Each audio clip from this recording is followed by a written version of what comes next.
What's going on, guys, and welcome back to yet another episode of the Snapchat. I'm joined, as always, by the one, the only Mr. Alex Kocha. And Alex, we got ourselves a good episode today. We're going to be talking about Elixir, a card that I know we're just both so pumped about. But listen, on your side of the Snapchat, we typically do like a cards in review. Today, we're going to be reacting to our best and worst takes for all the cards. Not all of them, but a lot of the big ones that have come from Goliath to Miss Marvel. What did we say? What was our takes on them? I think it's going to be the ultimate feedback session, man. How you doing, though? I'm doing good. I'm kind of nervous about this whole, like, let's watch the cringe moments of the past. First of all, seeing myself, like, a long time ago, like, I don't know if you feel this, but, like, when I watch old videos of myself, I'm always like, oh my gosh. It's so weird watching old you do things and say stuff online. It's really bizarre. I don't know if you can kind of attest to that, but like I'm actually super nervous because I've had some really, well, I was gonna say hilarious takes, but I don't know if it's funny. I know the ones I missed like right off the rip, but you know, I'm actually interested to see what we said about like some of the good meta cards. Like to me, first we were doing these, you know, we always do these before they land, so it's like looking back at before they were playable, but then also what we know 2 years down the line, no matter what, we're gonna look stupid. Like that's what I can't wait for. As far as like looking towards the past, I don't feel it too much, but what I will say is that camera presence is a skill like anything, and you get better at that over time. And so there's nothing like if I go back and watch an old video of me in like high school, I don't care, but watching old videos of me is funny on YouTube because yeah, camera presence drastically changes. I feel it's definitely like a muscle that you work out. And it's funny you say that because like some of my older stuff, like my old variety content on my channel, even some of my Dota stuff, I was so much more energetic. It was just like kind of like my thing at the time, and like I was a younger, I had less children, and like it was just, yeah, I just had way more energy. And I think that's one of the things that really brought us together early on. Like even early in my Snap career, I brought a lot of that early energy. And now I'm a little quieter. I'm a little more run down, they might say, a little more experienced. And so it's a very different vibe, I feel. My main thing is that so when I was recording, and I still have this, I don't have AC. We've talked about this in the house. So back in the day, I had no idea how to work like audio settings, which there's someone who says I have a lot of like mouse sounds. I don't hear it on my end, guys. I'm sorry if I do, but I had an AC, I still do, right next to my setup, and it was just blowing constant air. And this one I got used to be like an industrial one.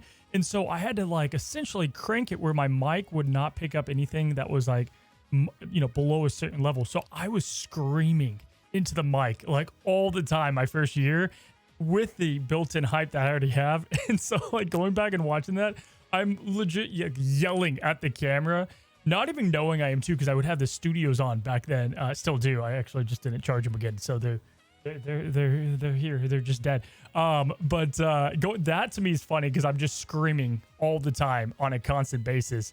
And I built this whole studio just to use a green screen now on like all my stuff on Rivals. But I think it's fun to go back in the past a little bit.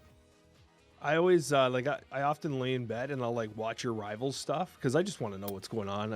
I don't know. So you've been doing some really cool stuff there. I like it, and I like that you've been actually doing some longer stuff too. So I get to like lay back and just watch it. Like you did like a 44-minute video on like who might be coming. Dude, to that Rivals. was a fun one. That was my favorite video. Yeah, it was cool. Just sitting there back, and it's funny because when my wife came in the room, I actually went back to the beginning and I was like, "Yo, watch how he walks in TVA style every time." I'm like, I love, and I'm like, I wanted to find the one where you go in with the strange portal, but I couldn't remember what it was. I was like, the strange portal is my favorite. I do like strange portals for the ads. Oh, they're so good. For the ads, I do the strange portal, and for the rest of it, I do the TVA. Guys, if find yourself a hype man like Alex, and you'll never have a sad day in your life. Yeah, you know what's the best thing about Rivals is the pressure of getting videos. Like this game is just like every day I had to do a turnover, and it just didn't work with the production side of what I like to put into content. And it's been 7 days since my last Rivals video. So like, I just don't have that rush anymore, and I can put more polished product out there, which is one of the things I love right now, just having kid, you know, just being in chaos. So Alex, I feel like it's my civil right to make, I don't know if civil right's the word. I'm going to use it though. It's important that I talk about something before we go into the Snapchat. Okay. Alex, I think I have not spent more time on a game, especially a solo campaign game, than Expedition 33. And I think Expedition 33 might be on my top 5 best games of all time. I've 100% of the game. I've completed it head to toe, A to Z. Don't have time for it. Don't know where I found time to do it, but I did it. Guys, if you have not played this game, I don't care if you like turn-based or not. This was one of the best games I've ever played, man. I know you've been dabbling with it, and you were playing a little bit before we got on here. Where are you? I feel like knowing you, you're like just past the prologue. I'm exactly like 8 hours and 30 minutes in. Oh, okay. To give you an idea. When I go to log in, because I play on both my Xbox in bed, and I was on my PC now because I was waiting for you to come, and I was like, I'll just play some Expedition 33 while I wait for Cozy. And so I was playing, and it said when I logged in, it said like 8 minutes and 30 seconds, or 8 hours and 30 minutes. So are you in like the Flying Waters, Living Waters place, or are you past that? I don't want to get any spoilers, so I'll say this in the most. That's a location. Yeah, it's fine. Yeah. I'll say this in a way that only someone who could know would know. I'm looking for a rock. Yes. Great part of the story. Actually, there's lots of lamps everywhere where I am. I got into a boss fight as you messaged me. Okay, so here's the deal. I just was not expected. I think you can relate with this. Solo player games, they just don't grasp me like they used to. Like even Oblivion Remake, I love it. I played it a lot, but it didn't grab me like it used to. In old games like this, right? Back in the day, KOTOR, all these, I would sink in hundreds of hours because I just don't have time. And because my job is now gaming. So I'm already in this office so much, right? Like it's just tough to make more time to do it. Dude, this game, you know what it is? I realized that stories in a game, it's not that I'm not even big on stories in games. It's that there are so many poorly written games out there because this game had me gripped like I was watching a movie. The story is the number one best thing about this game, hands down. It's incredible, and I will say that the thing that stands out about Expedition 33 is it feels like it's crafted with a lot of love. Like it feels like the developers and the writers, like they put their heart and soul into it. Like the story isn't just like, you know, they asked ChatGPT how does the hero has 1,000 faces work or the hero's journey work, and like just generate some like cookie cutter plot. This is someone's heart and soul that's in it, and you could feel it in the music too. Voice acting, like OST is amazing. It's awesome. It's going to win. Like for sure, I think it's going to win Game of the Year. But if it doesn't, it's going to at least win the soundtrack of the year. No, dude, it was charting classical charts like on the Billboard. Like how insane is that? It's incredible. It's awesome. And like honestly, I'm looking forward to finishing it. Like curiously, how long did it take you to beat? Like, because it tells you the hours. So I was a completionist, so I made sure I did everything on it because honestly, it was the first game in a long time I did not want to end. Right, so like I was like I could approach the ending, and I was like, no, wait, I'm gonna do everything first. So I think I'm 40 to 45 hours. I think somewhere in there. That's 45 hours. I think is where I'm at. Yeah. And that's. So I still have a long way to go, ironically. You do, and that's going to be one of the things that shock you. Like it's kind of, I got this feeling back in Twilight Princess. I remember doing something in that game and being like, oh, I think I beat it in Zelda, and then a whole nother like I was like 1/4 through the game. I was like, oh, what? Okay, I still have a long way to go. You have seen, nothing. Jon Snow is all I have to say. Like there is so much ahead of you that there's things that will transpire that will continue to have you be like, wait, I do think this is like one of the best games I've ever played. Okay, that's good to know because I've absolutely loved it, and I do want to commit more time to it. But sometimes I only get like half hour at a time to play it, right? I actually want to make more time to play more variety stuff and like just for like my own fun. And I know that there's an audience out there that wants to see it too. Like for instance, like Elden Ring Night Reign is coming out. That's a 3-player co-op PvE thing for Elden Ring, and I think that's going to be pretty cool. So I want to get that. But yeah, there's so many games out right now, and I've just been having fun dipping my toes back into just a little bit of variety stuff. For sure, man. So guys, that is your message to go play it, test it out. I'm telling you, this is not an ad or even anything close to it. I feel like it's my due diligence to tell you guys how good of a game it was, and I had no expectations. I did not think a top 5-10 game in my life was going to be in 2025. I thought those days were behind me. So it's good stuff. Go check it out. Awesome thing. But we probably should talk about it, and this is your cue on the time stamps that we are talking about Marvel Snap. So we're going to talk about Elixir today, our bad, our good takes. Buddy, what do we talk about on your side of the Snapchat? Cozy, on my side of the Snapchat, we're going to be discussing Prodigy in review. We had some time to play Prodigy. We're going to let you know what we think. We're also going to be talking about Snap's must-own cards, the cards that you absolutely have to have in your collection. Then, as always, our Snapchat mailbag. Well, buddy, we had Prodigy last week. This week, we have Elixir, a new way to destroy. But not really, but kind of. A new way to interact with Destroy. And he's a 2-cost 3 power card on reveal. one of your cards destroyed last turn gets revived at Elixir's location. Now, no shock to anybody, we were not too hot about this card when we looked at the general overview. Alex, where are you right now with this card? How you feeling? Give me a star rating. I think you gave him a 1. You know what? I'm the highest I can go is 2, but I'm gonna stay with 1. Like, I just don't like the card. I've been trying to prepare myself for the release on Tuesday. Something that like you could obviously attest to, Cozy, is that like when a new card's coming out, I try to heavily prep my decks for Tuesday because a lot of people watch my videos and I want to make sure that the decks I'm providing are good. Like, I want them to have good win rates. I want them to be successful. I want them to be well crafted. And usually, even when we come into these conversations, you know that I have like decks ready, decks in mind. Sometimes you spur an idea or two, right? But generally, I'm pretty prepared. With Elixir, I have spent the last 5 days trying to pen and paper a number of different decks and trying to be a little innovative. And everything I've made, I hate. Like, I look at it and I'm like, this deck is just a crappier version of blank. And so, like, I'm not sure why this is a Series 5 card. I'm not sure what they see in it from a perspective that it has to be a 2-3. It can't even be like a Colleen Wing 2-4 range. I just don't see it. I want to be wrong. I hope someone cooks something insane, and I'm going to continue trying. Like, I'm going to try and come up with something crazy.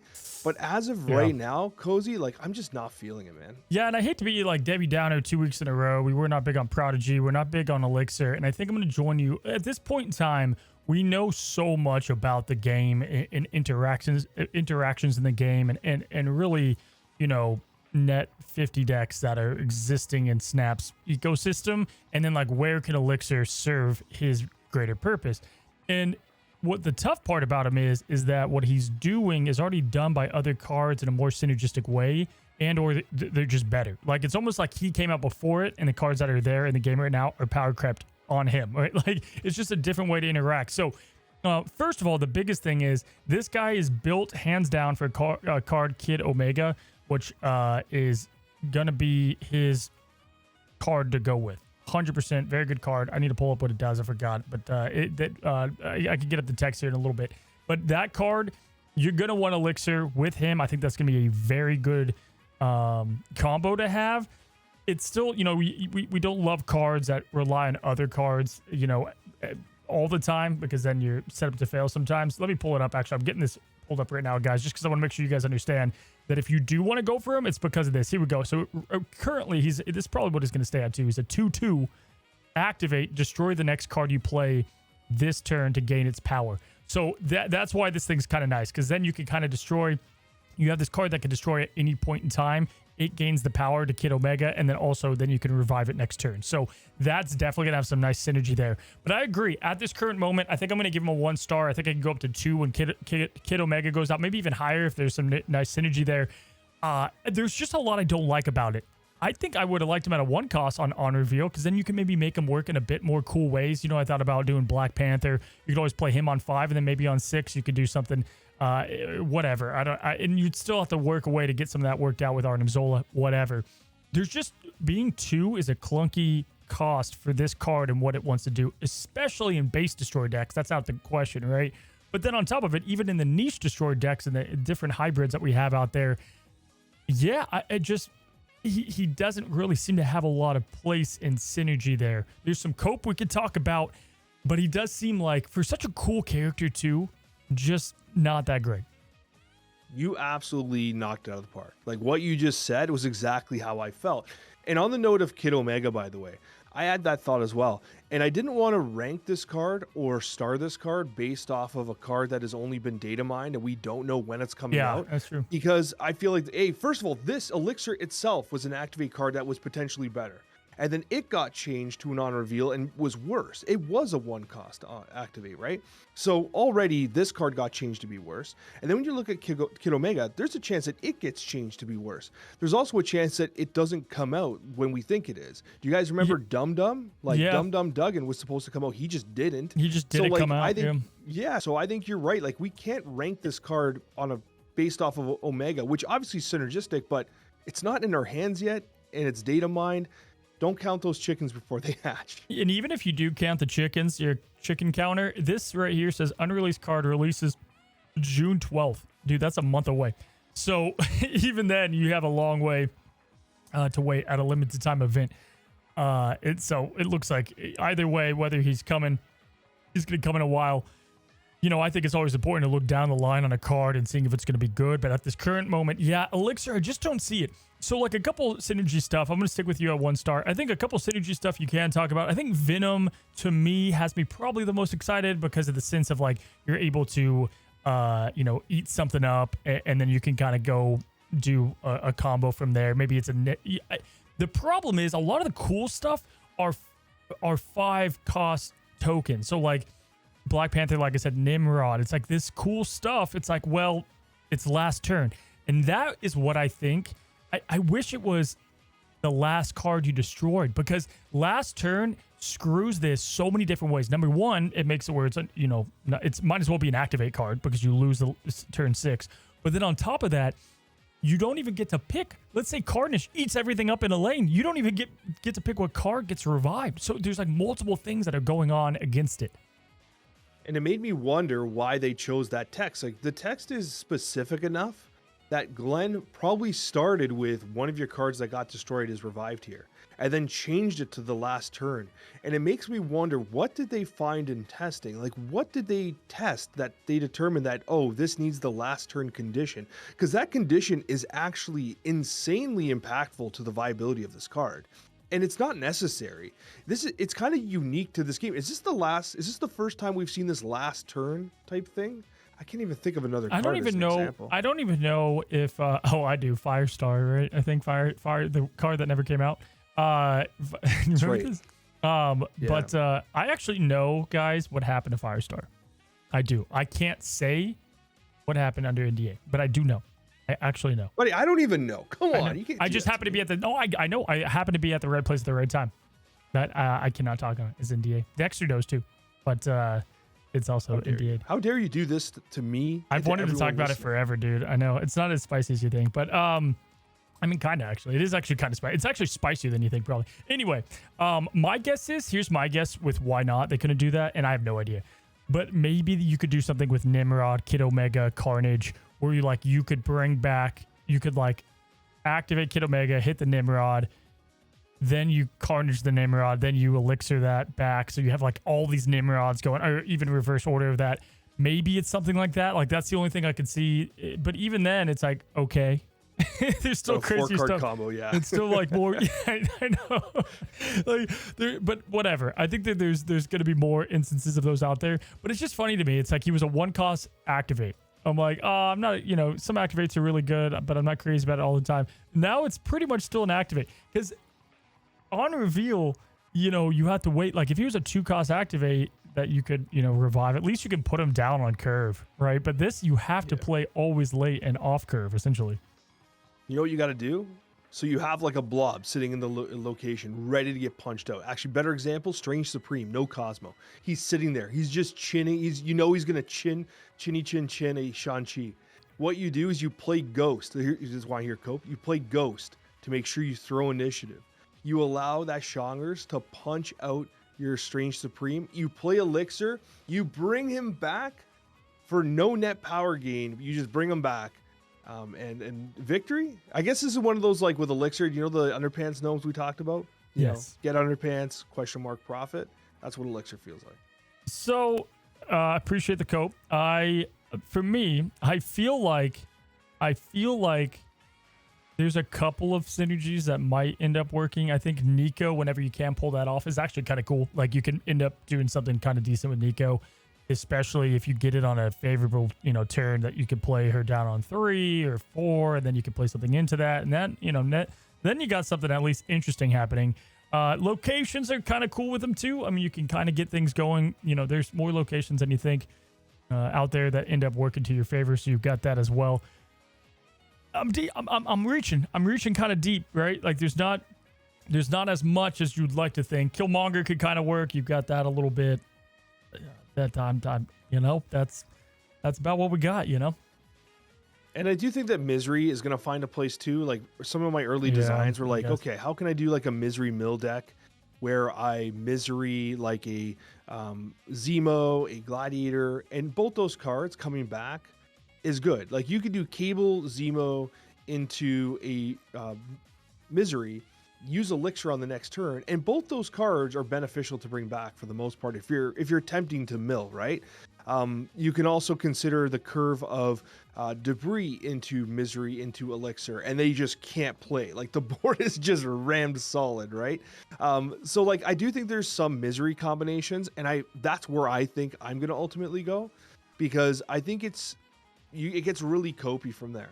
But Misery's already double dipping on the honor reveals, and so like I don't know if Elixir's even necessary in those decks. It's funny too, because like I don't know. Obviously, Fenris does the opponent's card, but you've got Fenris that does like the highest powered card at a 2/3 as an activate. Oh, I know, man. Uncle Ben. You get 2 Uncle Bens, 2 Spider-Mans you can destroy. Look at that. You got that going. There's some good synergy. 1 cost on curve too. With great power comes great resurrection. A lot of cope. A lot of cope on that one. So listen, those are the main ones. I guess you could maybe go with like a Bucky Barnes. All of it, there's stuff out there. You got the Atuma Cope. You've got stuff that exists out there. It just doesn't get us too excited, especially with the honor reveal at a 2/3. And sadly, we're gonna have to wait for Kid Omega to get some things going with this. I mean, I think we can both feel pretty confident that there's not gonna be anything that just like blows our mind with this deck. No, and you know what? It's also one of those situations, guys, where honestly, if it does come out and someone like cooks hard and there's something really cool, I like to see it. Oh Because yeah, this I'd is a love to be card wrong. that like you're gonna get incidentally smoked by pulling Elixir when you're rolling your spotlight caches, not caches, your packs and stuff. This is the problem though, because now you have the packs, you got the filth in the packs. The packs are getting stuffed with landmines, guys. It's happening. It's exactly what Cozius and I said was gonna happen. So then, if you end up getting it because you end up getting it, I want there to be a good deck to play with it. You know what I mean? And who knows? We just might get there on Tuesday. Well, listen, speaking of right takes, wrong takes, I have them in an order on subjects down there below, but we're going to kind of just watch them all together. Alex and I have grabbed the most, honestly, I don't even know if they're infamous, and I have no idea what we even said. There's a couple, there's a couple that I know that we shot off bad and wrong, but there's some I have no idea, like the Loki season. I don't know what our initial thoughts were. Nika Minaru. There's some cool cards to look back as Alex and I kind of reel back time and take a look at our best and worst card takes in Marvel Snap. Let's look at it. All right, guys. So here we are. We went all the way back to start, and I have not seen any of this. First of all, the old layout, man, just goated status. But this is when the one and only series drop kind of happens back, or when they dropped a bunch of cards all at once. And we had the introduction of Series 5, Big Bad, Series 4. And Alex and I on this episode kind of cover all of them. We're not going to listen to 30 minutes worth of stuff, not even close, but we're going to jump around and kind of hear our takes. Right away, Alex, though, no glasses, man. Look at you. You look like a young spring chicken here. It's funny. I feel like I look exactly the same minus the glasses. Which is so funny. You take the glasses off and so you just look totally different. And this is how I look every day of my life. I don't wear glasses anywhere else. I literally only wear glasses in front of my camera, which is so strange. Cozy, you look like you're like 6 years younger. Dude, first of all, this is, I didn't get a haircut for a very long time. And I just kept telling myself, just swoosh it to the side. That's what, don't worry. Just let it go. Yeah. Do I look younger?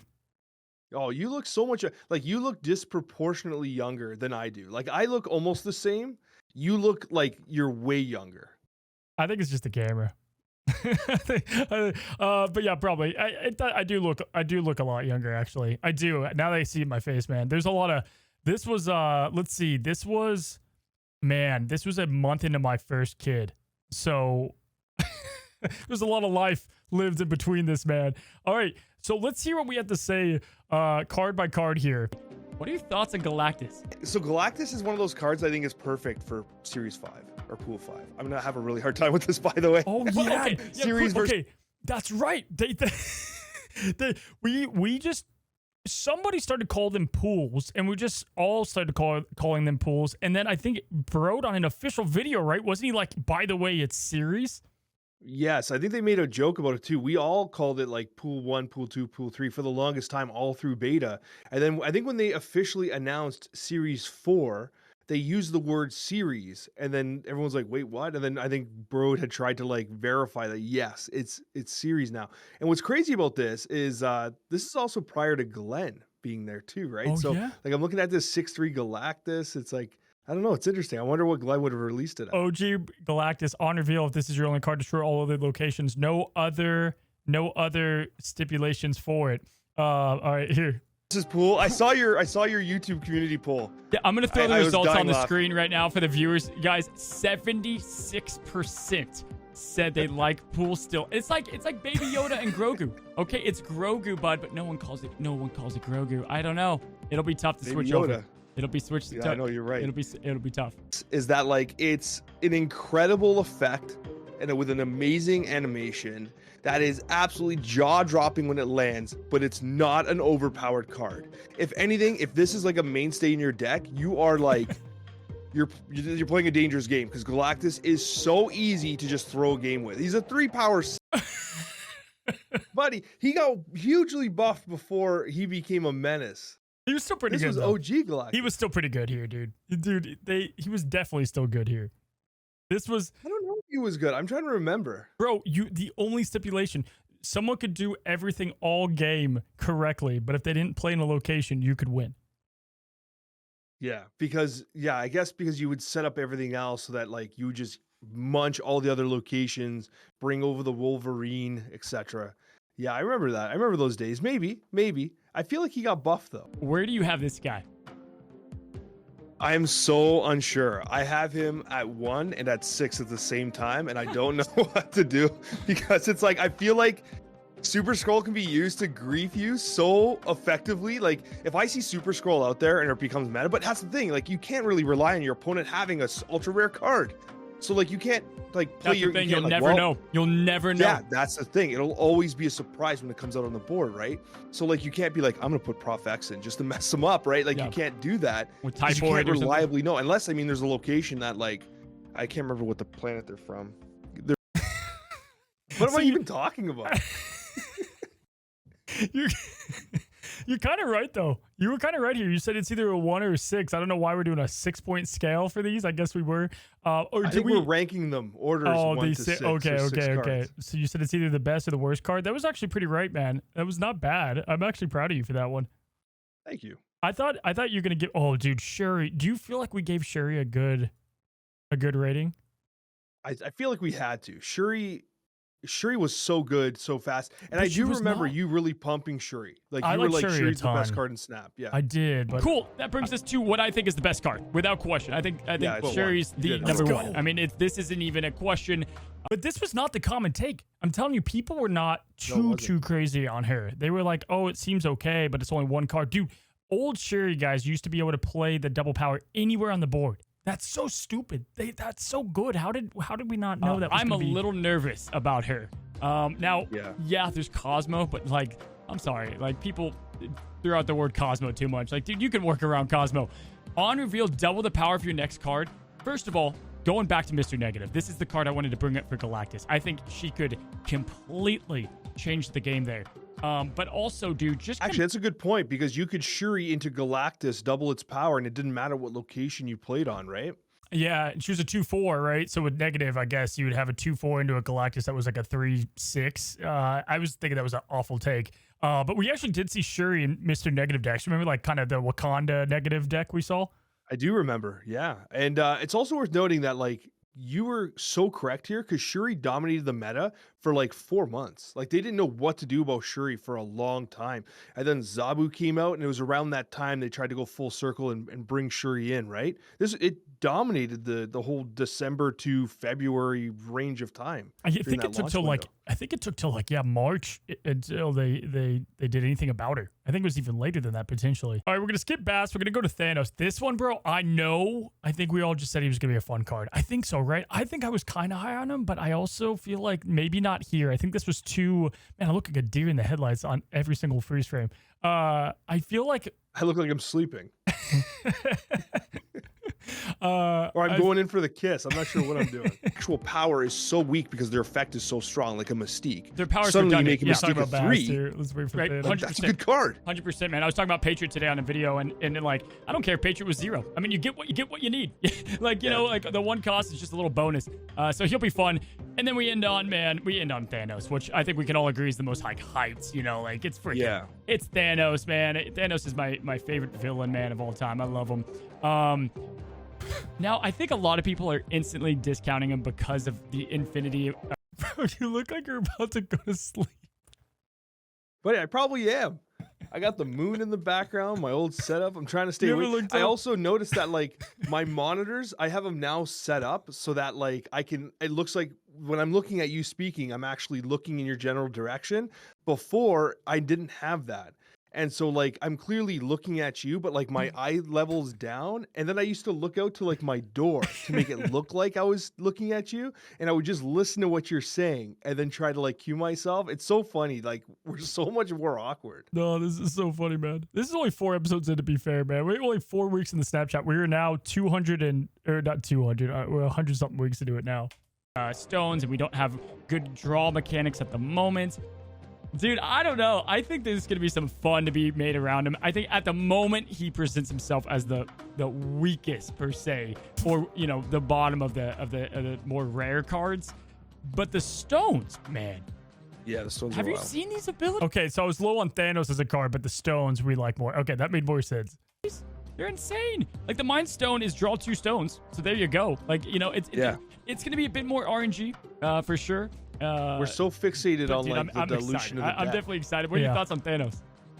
Again, it's a card that on the surface doesn't look like it's broken, but I could be wrong. This is like there's no way to make an accurate assessment without playing this, right? Like there's no way without playing it do you make an accurate assessment. Of course, you dilute your deck with the stones, right? But the stones themselves have the draw-based mechanic. Every one of them draws a card. Then you have Dude, this card was busted, man. This card was this so was busted. so stupid. Space Stone. And this Space Stone in and of itself is what made the Lockjaw variation so good because you could repeatedly open space. Yeah. Even with the visions and stuff like that. It wasn't until that was discovered that Thanos actually went off. Yeah, so this was November 27th. Lockjaw was not played till like mid-January. Yeah, it took 2 months. Thanos sat like languishing and nothing really changed other than someone put Lockjaw Thanos together and then crushed it. All right, so we're going to fast forward here, and we are now going to Loki's season, which I'm actually pretty amped. Now, I saw on this, there's a thumbnail of, there is, I think Mobius was like offered in the store before he came out or something like that. It was like the first time they ever did something like that, yeah? I think what happened was Mobius came out and he was in a gold bundle like a week and a half or 2 weeks after his release, which made it like, I don't remember. It was something about a gold bundle and Mobius. And he was also broken at the time. He got nerfed super fast, right? Yeah, I do know this. The only thing I know about going into the Loki conversation is that we were immensely hype about this season. We thought this was going to be like the best season ever. So I know we're going to go in at a good number. I just want to know what we say about it, but I'm pretty sure we were losing it on all of these. Hours about from when we post this, Loki is coming to Marvel Snap, Alex, and good God, this is going to be a fun conversation to have. I mean, just talking about an iconic character coming to the game, Loki is up there next to like Jean Grey. We haven't gotten a lot of just super iconic season pass highlight cards. Silver Surfer kind of rings a bell as well. He is a 3-cost, 5-power card with the ability on reveal, replace your hand with cards from your opponent's starting deck and give them -1 cost. Now, I want to highlight a couple things. Replace means if you have cards in your hand, man. they will be swapped out with cards in their starting deck. And then also, big time thing to highlight here, -1 cost. And I think, Alex, no minimum. I think that's a big thing to highlight. Not like Quinjet, not like these other cards. Bro, I forgot there's no minimum too. Oh my gosh. How is this? It went to 0. That's insane. And like looking at this right now, knowing what we know, with the experience that we have, this card is so unbelievable. 3-5.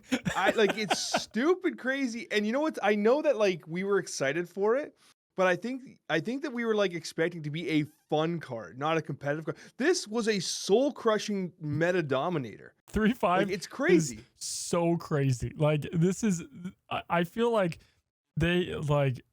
Disney must have reached out and been like, we're launching the new Loki season. We need him to be OP. There's nothing else. Let's see what we said about him. You can make 1 cost, 0 cost, and that's going to be huge. Initial thoughts on Loki? My initial thoughts are super positive. I am really looking forward to this card. I love the design of it because of how disruptive it is. I think the scouting element, the mischief side of it, I think they capture the lore, they capture the flavor of what Loki is. I think that it has the potential to be very, very powerful for the exact reason that you just mentioned. Let's go, You can Alex. bring cards down to zero cost, and that's huge. That's huge because we know that's an immensely powerful effect. That's the whole reason why Quinjet got nerfed. That it's huge, right? Whether or not he gets played on 3, though, it's funny how like I've been playing with like Dex form and stuff like that, and it's like, you know what? It's interesting. Bro, you look 10 years younger here. BT I dub. was gonna say, why do I look so good here? Like I look legit good. Like what's going on? I just show my wife this pic so she remembers what it was like for me to actually be a relatively attractive human being. Why do I look so good in this shot? I don't know, but I also, why are we streaming from 2 Nokia 7s? Like, bro, our quality looks pretty bad, but you do. You look like a soccer player.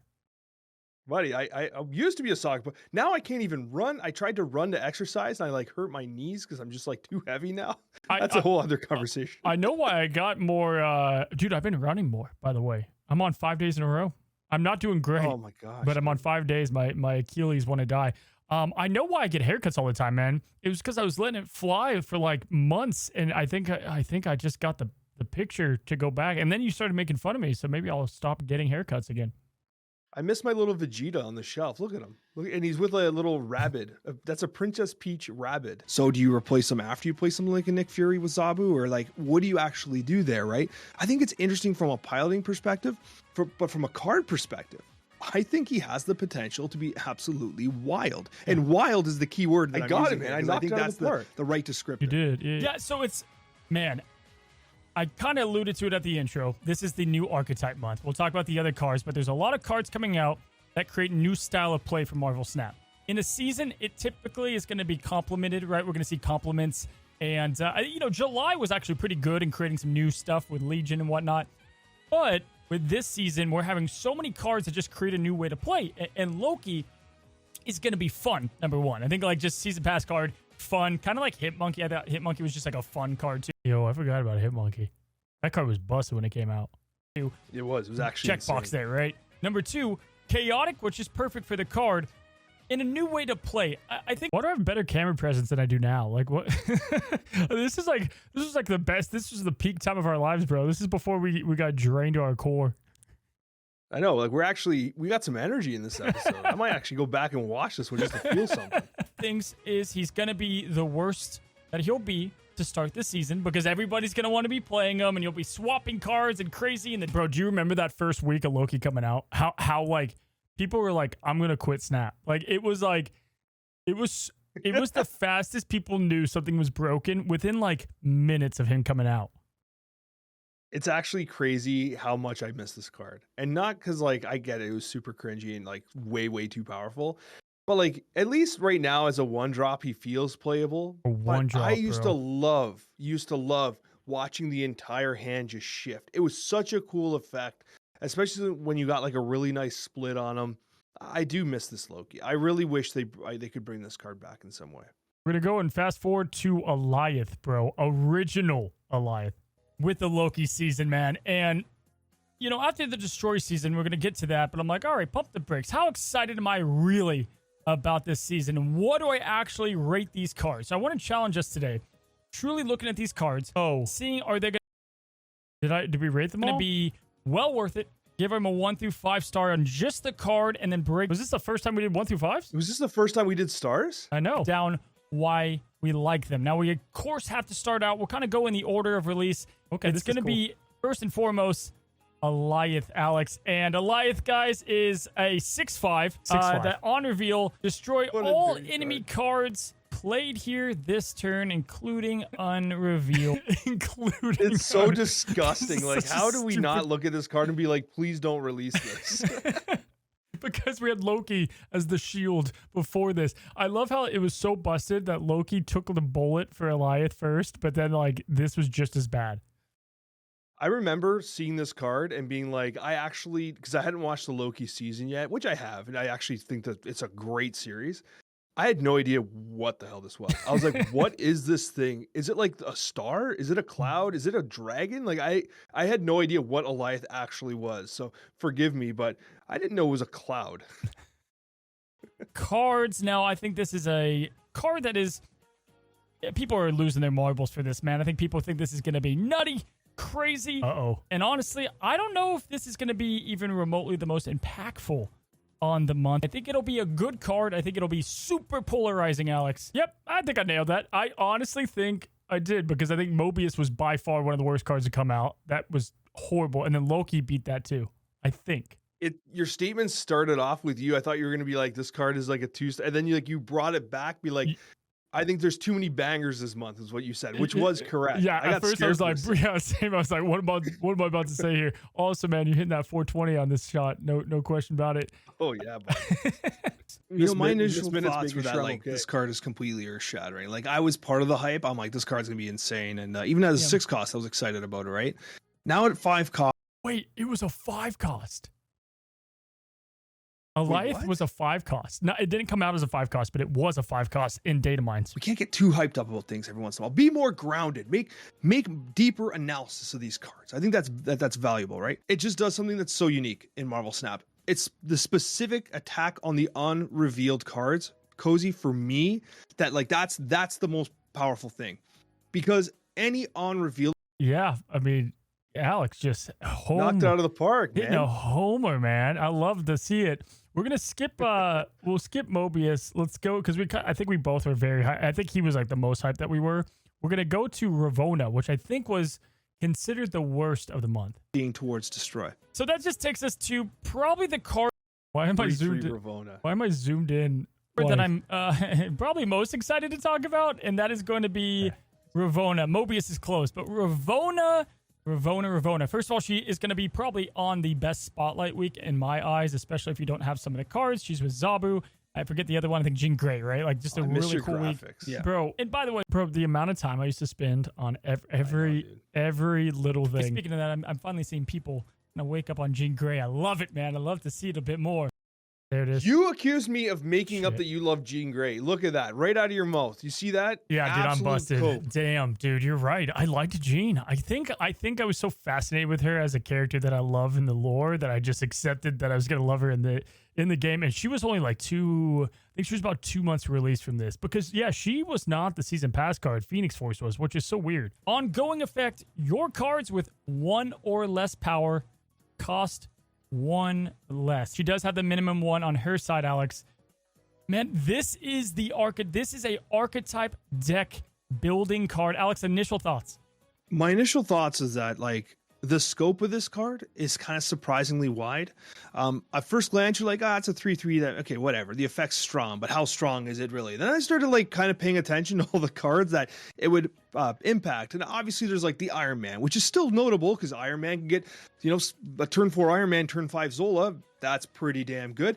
Dare What kind of combo's that? What am I talking about? Who the hell's doing that? I was following you I was like, all right, here we go. And then the Zola, that one really Is that a cook? Are we not doing that? Like, or is that just the worst combo imaginable? Like, what kind of power do you have on the board? Good job, Alex. You did it. Good cook there, bud. I think you were low on her too. I'm actually surprised. But you know what though? You progressively got more strict. Like you used to kind of like say everything was gonna be good all the time, and then I remember you started getting like some more bangers in there. You started like get some heat in the kitchen. Dialing it I in. say even turn 6, you might be able to play some zoo cards and add a lot of power on the board. What is What the this? hell was I talking about? Items This is the worst Zoo? deck ever. Turn 4. So turn 3 Ravonna, turn 4 Iron Man, turn 5 Zola, turn 6 Squirrel Girl is what I'm suggesting. I have a deck with Shauna, by the way. I've kind of penciled out on a turn 6 kind of zoo. It just keeps getting worse. This is the worst deck of all time. You need to build this thing, dude. You need to build it. But like there's so many interesting effects that you can pull off with these cards. And it's funny because like I kind of realized, Cozy, and tell me if you agree, but some of the most powerful cards in Marvel Snap have low powers. Like what I mean is like their on reveal effects or their effects are so strong that that's compensated The sky's blue, Alex. by reducing their power, right? Their actual onboard power. So when you reduce the cost, suddenly, again, cost reduction being incredible, you are able to pull off some insane combos with incredible power potential. So I'm actually kind of excited about Ravonna. Yeah, and I feel like she's going to play a lot like Loki does. Because of what she does, you can play her on 4. You can play her off curve a little bit and still get that bonus going into 5 and 6. Like you can get enough snowball. Didn't she go down to a 2 like just like weeks after this, or even like a week after? I think she sat at 3 for a while. I think she No, languished dude, for I think quite she a went bit. to 2. No, look at this, man. Watch this.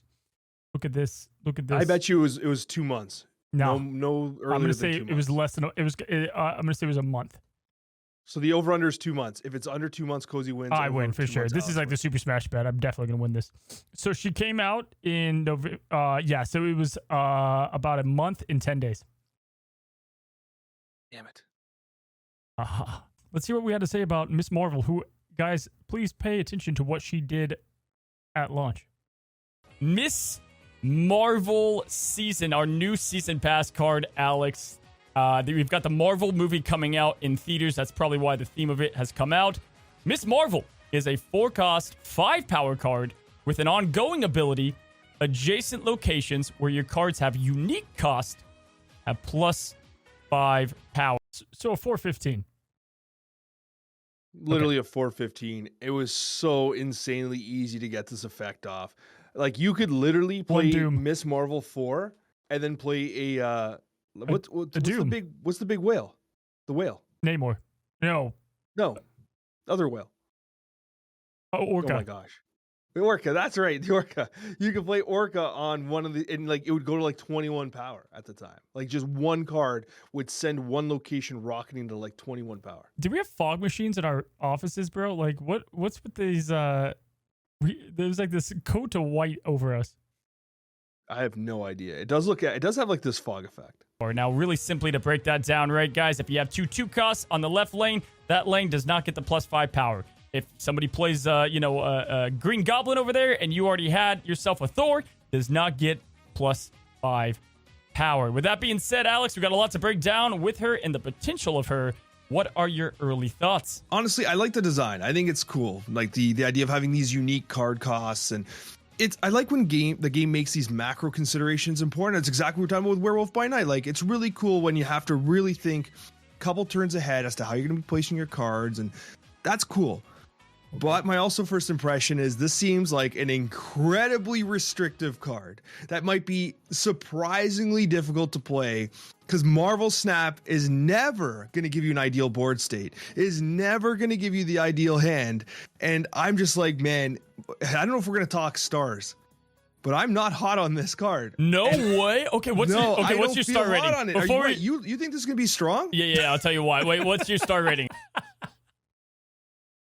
No, I knew this was coming, but this is the worst. This is the worst. The double down of like you think this is actually going to be strong. Wait, I want to hear. I got to know. Oh, you're going to put me on the spot. I'm leaning towards like a 2. Like, A I wanna be 2-star? wrong. A Listen, Black Knight? It's so bad, dude. I'm so wrong. This is by far the biggest miss of my career. This is no question. Nah, bro. I can't believe I have some bad ones. I had like Grandmaster. We're not gonna watch that one. I gave a 5, which was not. I gave him a 5. So to be fair, that was an awful card too. Okay, maybe slightly better than Black Knight, but I think 2-3 range is where I'm at. Look at me. I made this You're 3. that shocked? Yeah. It's an ongoing card, right? Look how many ongoing countering effects we have. Yep. It's going to be maximized in the center, right? Naturally, it's like the Mr. Fantastic situation. Yep. Having unique costs in each location is hard. Locations don't always let you play like.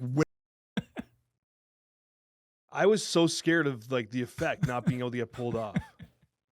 I was so scared. I was scared that every single game was just going to be the Savage Lands double Raptors every single time. It was just Shadowland everywhere. Yeah. Whatever the hell you want. Okay. Right? Yeah. No, I'm here Like, for it. Yeah. Dude, Right? I like that you're not there's so crazy. many things that are like just, hey, To say I look young on my old one, I think you look like a different man than this guy I'm looking at right now. Just saying.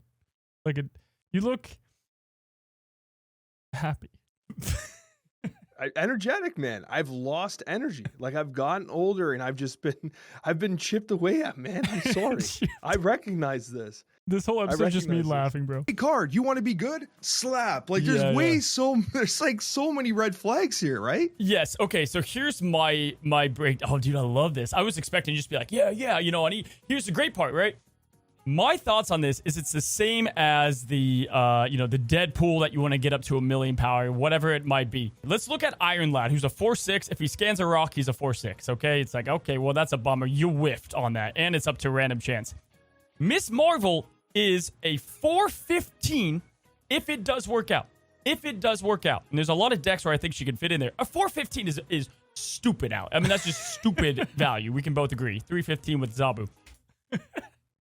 I had to throw in that. And I'm like, no, Cozy, card sucks. Yeah, right. 415, not good enough. But let's see what we had to say about Emperor Hulkling. Now, I said it a bit as a joke at the time when we were talking about the new cards coming out, but I gave this guy my 5-star. I gave this guy my favorite card, mainly because of just what I'm interested in, right? He gives me copycat vibes in some ways.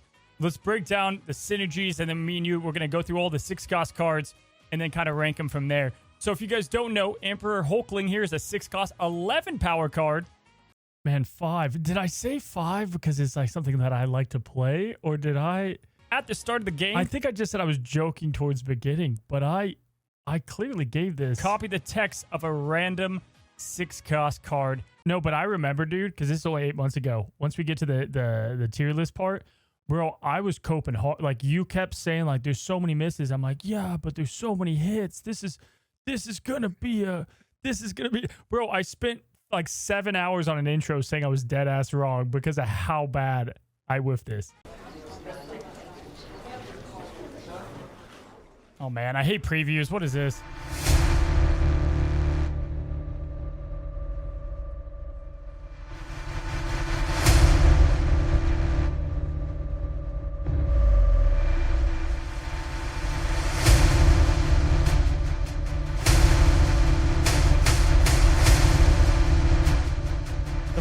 This? Bruh. But who is Emperor Hulkling within the game? So there's a lot of opinions out on this guy, and with a big September, as I keep saying, around the corner, people are going to want to save up their tokens. He comes with Nimrod and Cannonball. Let's start there. Pretty lackluster. Pretty lackluster for Spotlight Week, if I say so myself. Yeah, I mean, Cannonball has been... I look so disheveled. This is Dad Alex. Like, look at me. Look at this. Dude, why'd you have to freeze frame here? This is awful. Stop it. Play it. Completely irrelevant since the nerf. I think this is definitely a candidate for getting like the nerf reverted. Cannonball with the change to Professor X has been a shell of its former self. Even with Junk being pretty decent with the release of Kate Bishop, and we're seeing a lot more synergies with Junk as a whole. Cannonball's not making those decks. And it was one of those cards that the negative power nerf really, really impacted its viability. So I think that you look like you just came back from Survivor. I'd be surprised if while, at the next OTA, which I think is timed for that release week, Answer I'm the not question. even sure. I got to keep track of it. But it wouldn't surprise me if that card got buffed, if Cannonball got buffed. As for Nimrod, I like Nimrod. I think he's okay. I've been playing a lot of Phoenix Force lately. Don't ask me why. Yeah. And Nimrod's a big part of that package, and he's surprisingly effective. He's a card. He's definitely a card. I think you always got to look ahead with Snap, and I feel like if you're all in on Scream, which is going to be a new style of deck where you force to move your opponent's cards, and then that will gain and steal power. If you're going for Scream and you don't have Cannonball, this is going to be your opportunity to get Cannonball. At least I hit that. So just for you guys, little FYI, we were wrong on Cannonball too. We're going to go to Hulkling as a consolation prize there. Not a bad one at that. Let's talk about him. What is your initial star rating here on the Hulkling? So my initial star rating is going to be a 3 stars. Ooh, I do think that he's well statted, which really minimizes the downward risk. That was a good pick. My major concern with Hulkling is that it's like, okay, he can be a Doctor Doom, but usually why don't you just play Doctor Doom, or like the very that literally sums it up. Like that was the best take you could have had on that, because I was so convinced, and I still think he's not bad. What is he now? What's your star rating on him like now? Dude, I haven't played Emperor Hulkling in a while. I think he snuck into a couple fun decks, but he got one power. He's still not that good. He made it into Hella for a little bit. I remember that. Cannonball is our new card this week. And before we jump into him, we have our spotlights this week in what was the last week of the spotlights. And then they swapped them, and some people still got her. But if you didn't update, I don't know. But it's Miss Marvel, and it is Kitty Pryde alongside Cannonball. What are your impressions of the Spotlight Week before we jump into the card? I think that like right off the bat, like Miss Marvel and Kitty Pryde are two cards you definitely want in your collection. Kitty Pryde has proven to be a It only took a couple months for Alex to be like, yeah, I figured it out eventually. Yeah. And Cannonball, guys, if you don't know, he's a 5-cost card. He's 8 power alongside it. On reveal, you're going to move the highest powered enemy card away. Now, if any of those locations are full or if Professor X has locked it down, you guys know the drill. It's going to destroy that card and replace it with a rock in that exact location. And definitely unique ability. We only see a couple of move cards and only see a couple of targeted destroy cards at that as well. So pretty interesting. Got a couple mechanics that we seen, but we haven't seen just like this. And without going into synergies or anything, hit me with your initial star rating. You know what? I'm a little hesitant on Cannonball. I'm coming in at a 2-star rating. I know it's low, but like I have some optimism. I think I around joined the you, card, bro. But I'm not as sold on it as others might be. Wow, man, two stars. That's exactly what I gave it to. Yeah, I gave it a 2 star as well. Damn it.